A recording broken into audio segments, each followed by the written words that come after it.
Can you tell us Yeah, more about like kind of what's happening? I hear in rumors that the government is putting limits on ATM withdrawals. Is this yeah, true? it's Oh true. wow.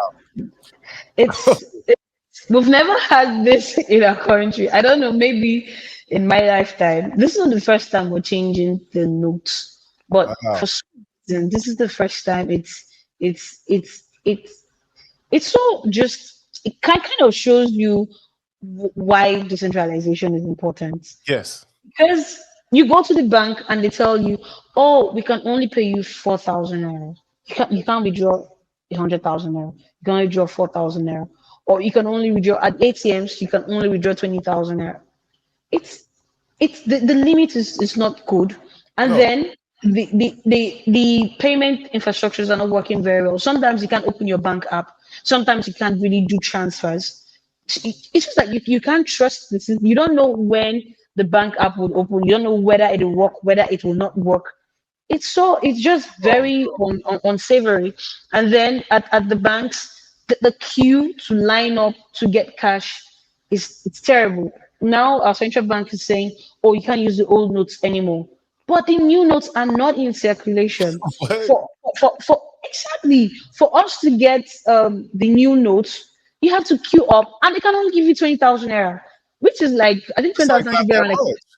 yeah, it's just like $30 or so. Yeah, And 30 that's how $40 much, is what I and heard. Yeah. yeah, and that's how much you can withdraw.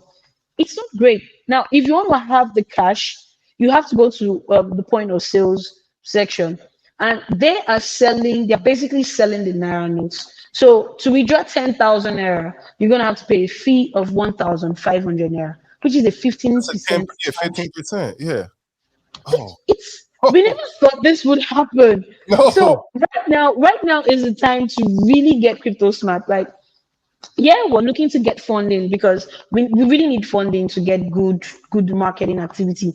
But the opportunity right now is so much in Nigeria. People want to get out of the system of not having your cash, not having access to your cash. They want to get out of there and get into the system where I can have control over Yeah. my money. And the opportunity is so much. And it's one of the reasons why I'm happy about Beat Save and I'm happy about Smart Change because basically people will be able to get value, get control, be able to transfer their money from normal fiat, normal money in the banks to crypto. So the opportunity is large. It's so Yeah. much. So what I'm really praying for is that we get the funding as quick as possible.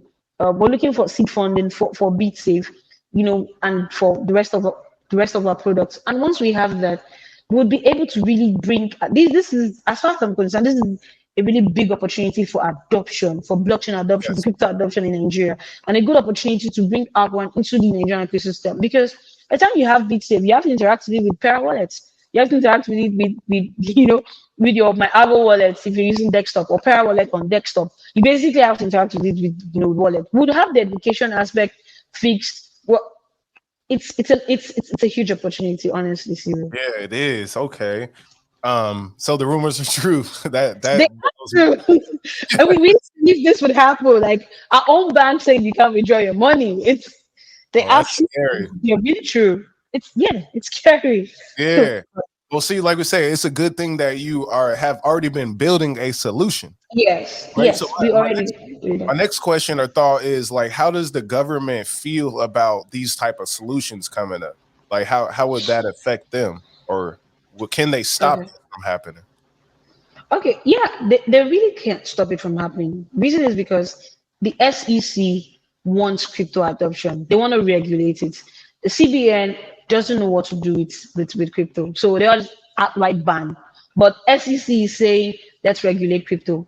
They already brought in the different guidelines on how we can regulate crypto.